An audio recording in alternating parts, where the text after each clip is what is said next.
Hi everyone, welcome to week 8. We have made it to the end of the course, but before we get started, I do want to remind everyone that this week is a little different.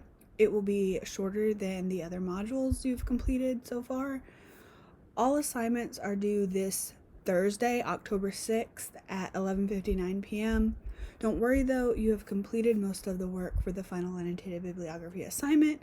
You just need to put all the pieces together. With reminders out of the way, let's review last week. We focused on 2 topics last week. First, we looked at information ethics, which explores the relationship between the creation and use of information with the ethical and moral codes of our society. The second topic was MLA. We reviewed resources as well as how to properly format papers in MLA and create citations, which will help you complete the final annotated bibliography project this week. We also discussed plagiarism and copyright. People work hard to create content and they deserve credit for their work. They are also legal obligations when borrowing from others' works, so make sure you have the proper permissions and include the proper citations. Lastly, we discussed censorship. When something is censored, a group decides that the information is harmful to a certain population. Ideas are blocked from being shared because they interfere with the personal or moral beliefs of a group or individual in power. That sums up last week's content, so let's look at the information for this week. So, what are we going to focus on this week?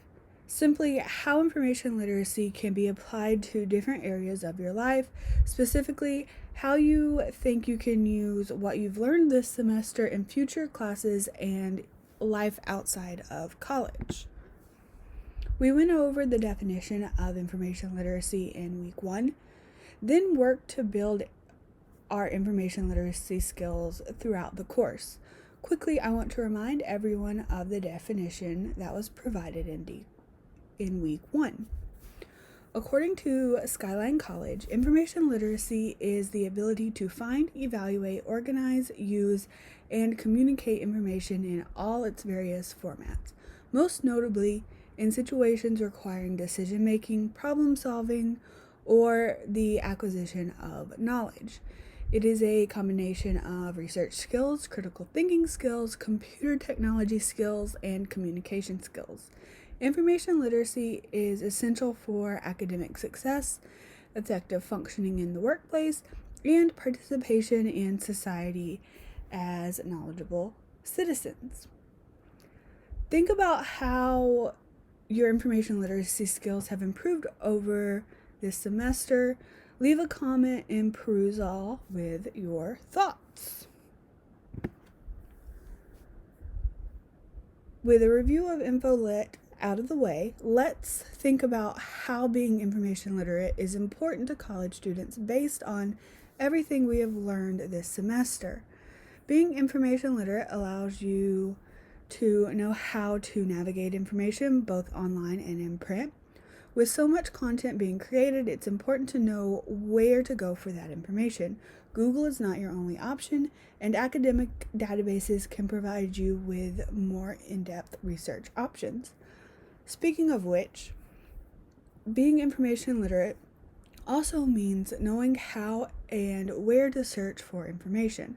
Not all information is available on the open web. Some scholarly peer-reviewed articles and open source articles and journals are available through a web search, but others are locked behind paywalls.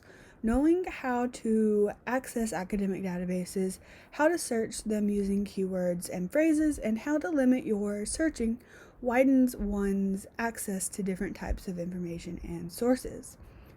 Being information literate also means being able to recognize reliable and unreliable sources. This can be done using the CRAP test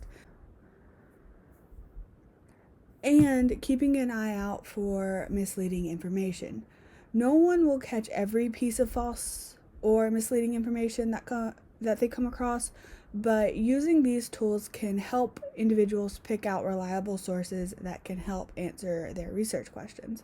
How will you use the information you learned this semester in future courses? Write your thoughts in Perusall. So we know being information literate is important for college students, but how does it affect you outside of class and after you graduate? Here are a few ideas, but this is absolutely not an exhaustive list. 1. Developing research questions and underlying search strategies helps you know where to start any research, not just academic. Remember the search strategies we discussed in regard to Google? Knowing what to type in a search bar goes a long way to finding better results.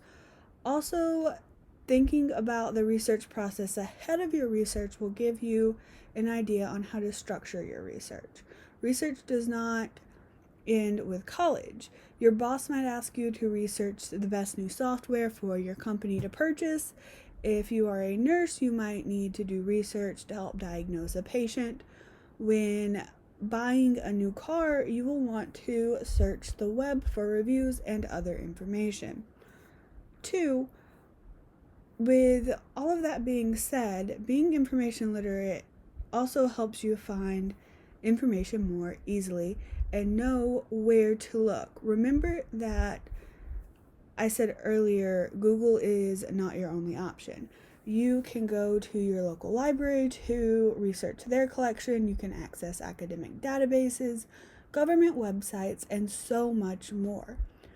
We also learned that Wikipedia is not evil and can actually be a useful tool for gaining background information and finding more in-depth sources by looking at the article's reference list. Fake news and source evaluation also have a role within your daily life. These topics are extremely relevant to anyone today, whether they are in college or not. If you are scrolling through Twitter and a friend posts an article about an upcoming local election, you now have the skills to determine whether or not that source is reliable. Lastly, citations, copyright, and plagiarism are all important concepts to understand outside of college. Crediting others for their work is important. If you don't, it can lead to legal action against you and other problems. Properly citing your sources and sharing where you get your information not only gives authors the proper credit, but it also helps the spread of misinformation by allowing others to easily track where you got your information from. Again, this is not an exhaustive list. How do you plan to apply what you have learned in this class in other areas of your life outside of the classroom? Let me and your classmates know by posting a comment in Perusall. Lastly, I want to go over this week's assignments before we wrap up. First, we have the lecture reflection due Thursday, October 6th at 11:59 p.m. Just make sure to respond to the 3 questions posed in this lecture by making 3 comments in Perusall. Secondly, you will complete your annotated bibliography. You will include the 4 citations and annotations you have already completed. You just need to make any needed corrections from previous assignments and correctly format the assignment. Remember to include an MLA header, include a title and page numbers. Also place your citations in alphabetical order by author's last name.